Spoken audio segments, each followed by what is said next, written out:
There's going to be some of his time too.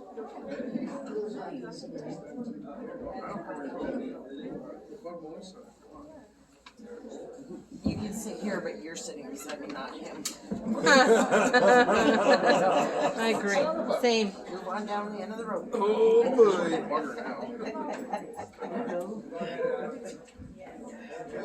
Thank you. So I just thank you for the opportunity to speak.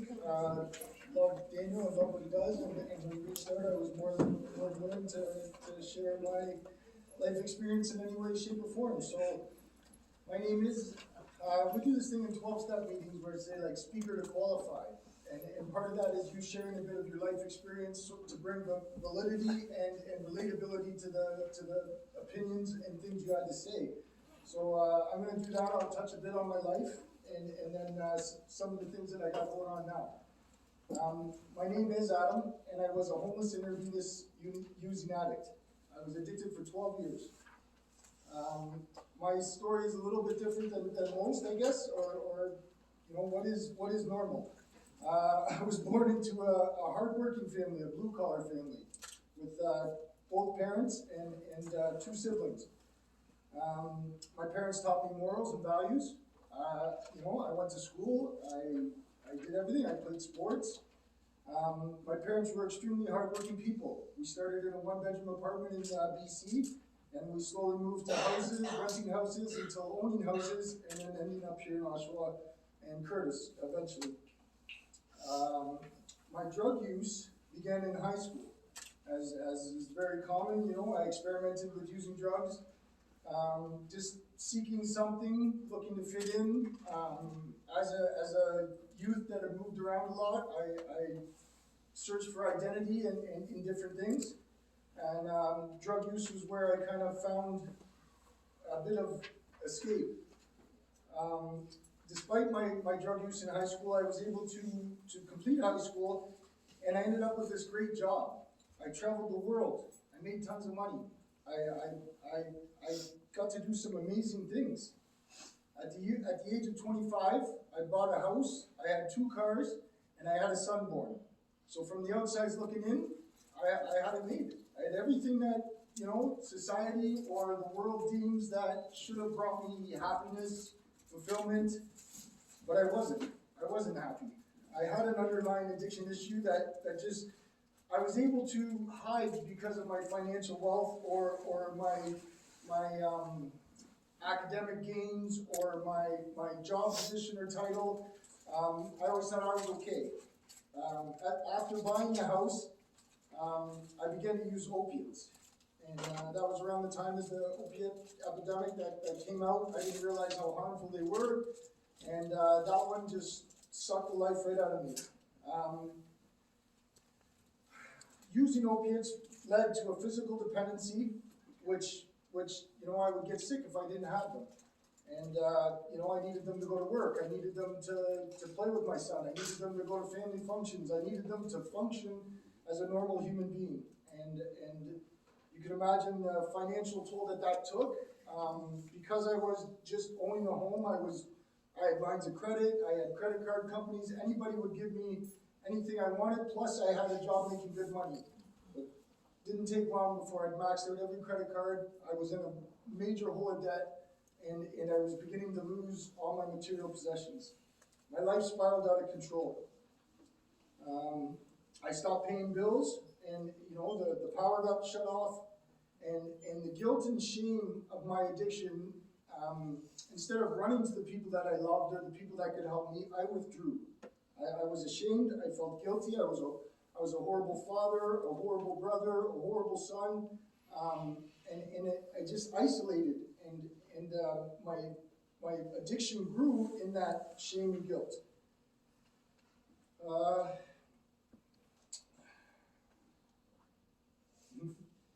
At that time, it was right before I was about to lose the house. I reached out for help for my first time.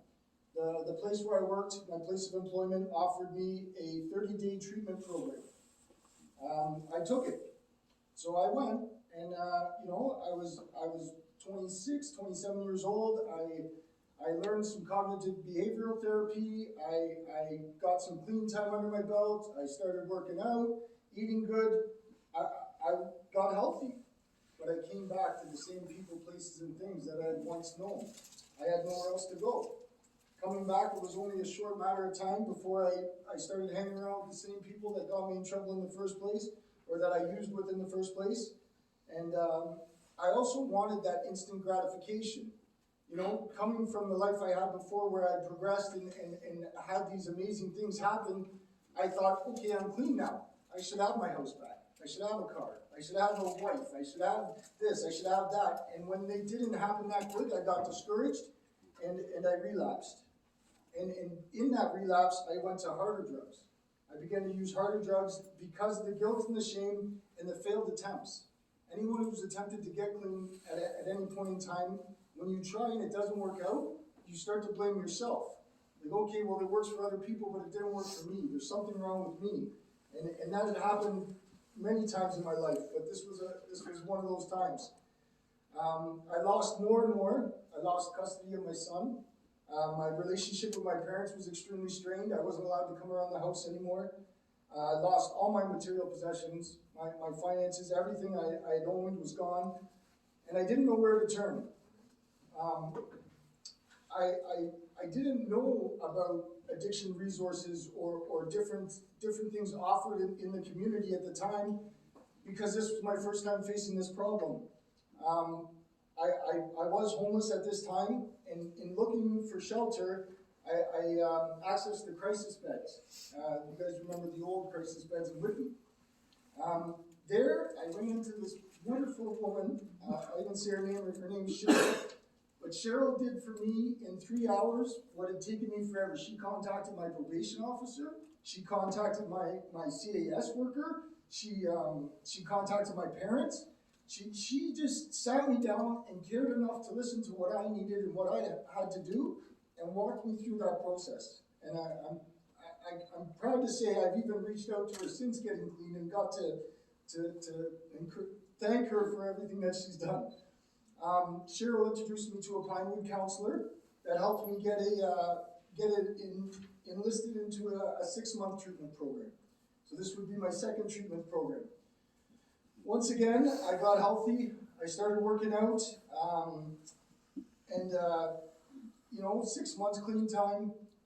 But leaving there, I still didn't have what I was looking for, I guess. The mountain of debt that I incurred, the relationship strains, just the mountain seemed so impossible to climb. Regardless of being clean, I still had this mountain that I had to climb. And in trying it, I once again slipped and relapsed. Years went by, like it was nothing. What happened from a small slip turned into years. I would have glimpses of hope during this time, but eventually the drugs took over. And I accepted the fact that I was going to be a drug addict for the rest of my life. I was trapped. I would get meaningless jobs just to support my habit. I call this the vicious cycle of my life. I would maybe build up enough to get an apartment. Cable TV was the highlight of this cycle, and then lose it all and start again. Lose it all and start again. And it just, that was my life. I hated my life because I used, and I used because I hated my life. I was in a spin cycle. I lived that way for, I don't even know how long. It's a blur now when I look back. I don't have dates or years, but what had happened is my younger sister followed in my footsteps. And my younger sister developed a habit of her own, and she was doing her own thing, and we would cross paths here and there at different, through different drug dealers or different things going on. My family was attempting to find her help. And I made a pact with her. I said, okay, let's do it together, and other than that, like I said, I'd already accepted this fate, but if I could be that good big brother and lead the path, then that's what I was meant to do. So we found a treatment center that was run on mostly donations. It was only $1,100 for a year long. So we made this pact, we were gonna do it. I went to the treatment center at that, we were both on the street, we just got evicted. I went through to go to the treatment center, and my little sister didn't. She was able to find a place to stay and continue using. While I was in that treatment center, my little sister died of a drug overdose. And that for me was the turning point. I completed that treatment center, but that was one of the hardest things I'd ever have to endure. In the Bible, it says it's better to attend a funeral than a party. Because at a funeral, in these moments of deep suffering, we contemplate life and what's really important. Thanks, bro. The pain and suffering that I endured has built me to the man I am today. I'm even thankful now. I look back, I'm thankful for the time I got to spend in treatment, for the counseling, for the time contemplating life and what's really important. After completing that treatment center, I tried to just go back to work. I thought, okay, I'm good now. It was a year long. I'd overcome these obstacles, but I ended up just spending all my money and effort and time helping others. You know, I can't just sit idle. I can't just go back to work and pretend that this doesn't exist. For me, this is war. If you watch the news today, Hamilton has declared addiction a state of emergency. So is Niagara. And we see it every day when we go out there. I want to share a scripture with you guys, which is Luke 4:18. The Spirit of the Lord is upon me, for he has anointed me to bring good news to the poor. He sent me to proclaim to the captives, as proclaim freedom to the captives, that the captives will be released, that the blind will see, that the oppressed will be set free. And I love this verse, and this is the second time it's mentioned. The first time, Isaiah goes on to say in verse 4 that these people will rebuild the city. You keep talking about the people out there. You say they're persons, they're people. I believe that's our future city builders right there. You know, as addicts, we are extremely resourceful. We are resilient. We've overcome many obstacles. We are warriors. We are survivors. You know, and who better to address this problem than the ones who have gone through it? Yes. So how do we combat addiction, homelessness, and any other form of strife? We show them it's possible. I'm living an example.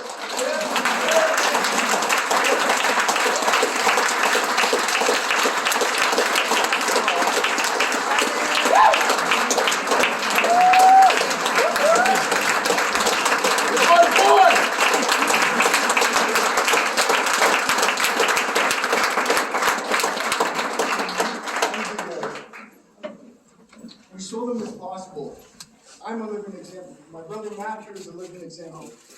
You know, we light the path for the next ones. We have a saying in recovery, we say, recover out loud. Tell your story. Remember, like you were saying, should I tell me? 100% you should tell your story. Who better to provide hope to someone who's not there than someone who's gone through it? You are a torch, you are a trophy. Go patience, go. We give hope to the lost by being an example. When they see someone they know that was struggling, they are going to ask how and how they got better, and if we can do it, so can they. Yes. We believe in the peer support model, which I know you continue to use. Someone with a lived experience to walk people through each step of this process. It is a daunting system to navigate, and especially when you're feeling hopeless and lost.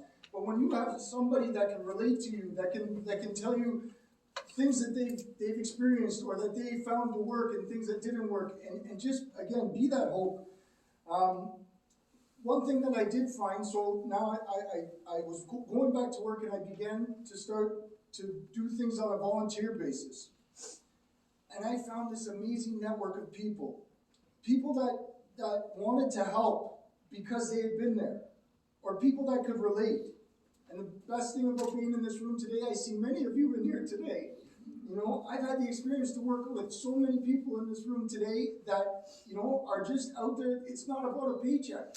They're not in this to make money. They're in this to make a difference in this community. And it's an amazing thing to witness. And people like that, they go above and beyond. They're not limited to hours of 9 to 5. They answer that phone whenever it rings, you know?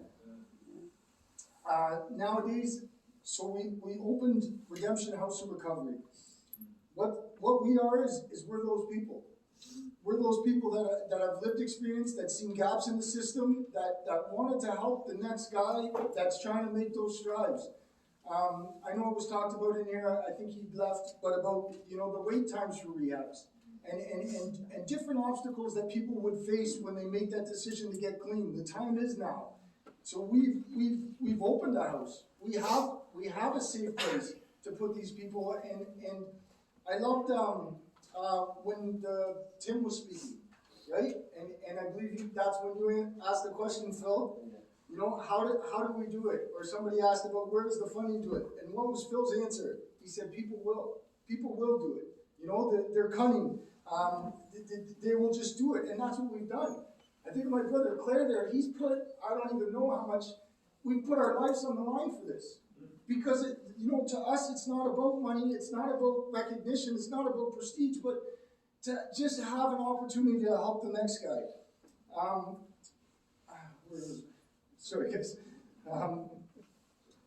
So I just want to touch on the paperwork. It's like, sorry, Daniel, to touch on some of the things that other people had said. So again, we are a supportive housing model. About the collecting data. So in just doing it, the data speaks for itself.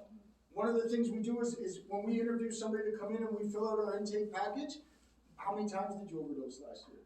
How many times were the police called? Ambulances. All this strain on our resources that now they see hospital visits.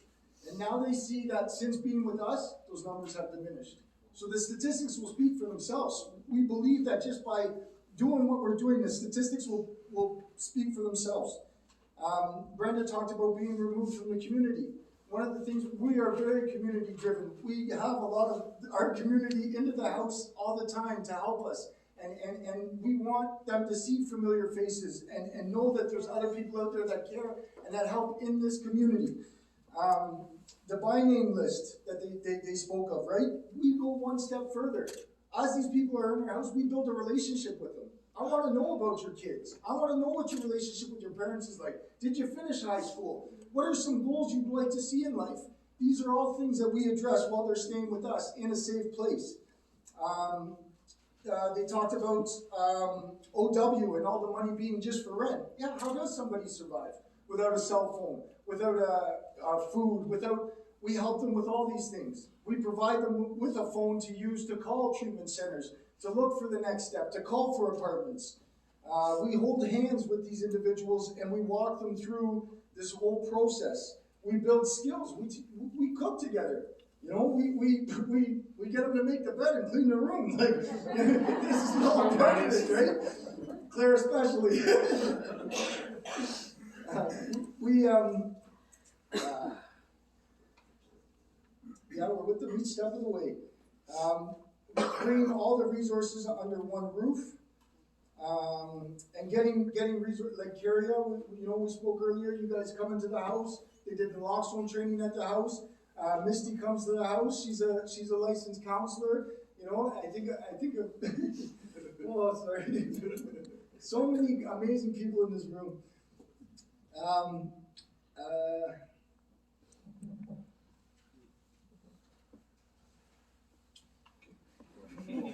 Yeah, it's big.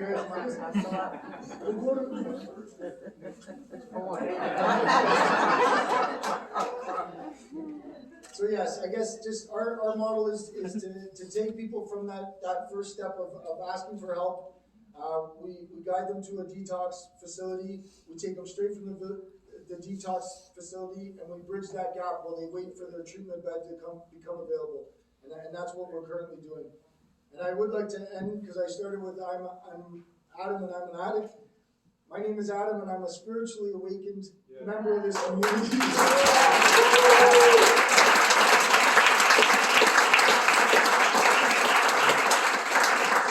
I'm a soldier in the Army of Light. I'm a co-founder of Redemption House. I'm a father, I'm a son, I'm a brother, I'm a proud member of this community. Right? Yeah.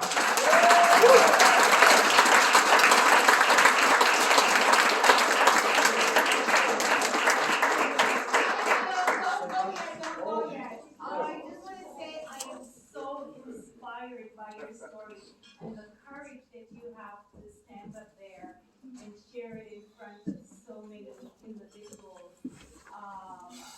I did try to reach out to you. I work at Lakeside Health, Oshawa Mental Health Department. I had one of your individuals that I was trying to get back to your dad. So I'm so glad to meet you in person. It was always going to meet you over the phone. And I'm also glad to know that Crisis helped you out.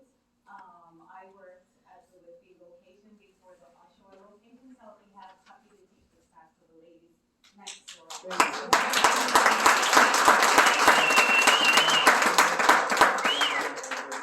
I have a quick question for you. When in your story you mentioned that because of your habits, your addiction, and the burden and the guilt and the shame that you carried, you slowly drifted away from your loved ones. If I have a loved one who I see is running away or drifting away, how do I help them? That is such a loaded question. There's no one form or answer. You know, do you love them through it, or is there the tough love approach? You know, my parents asked both me and my sister to leave. I'm alive today, she's not. Would it have been better if they hadn't? There's so many, it's such a complicated answer. One thing I love that came up was Phil again with the dope team, to have somebody who's got some lived experience, maybe reach out to them, maybe talk to them. Like myself and Claire, we sit down with people constantly, and we're willing to talk to anybody. I know Daniel talks, like, it's almost like I used to work construction, and there was always I got a guy for that. So now if I come across construction, I got a guy for that. I got a guy for that, right? Like, we build this network, and similar to like what you were saying with the mental health thing, like the network of people that are looking to help, I don't have the answer, but I mean, I'll give you my number, and I'm more than willing to talk to them 100%.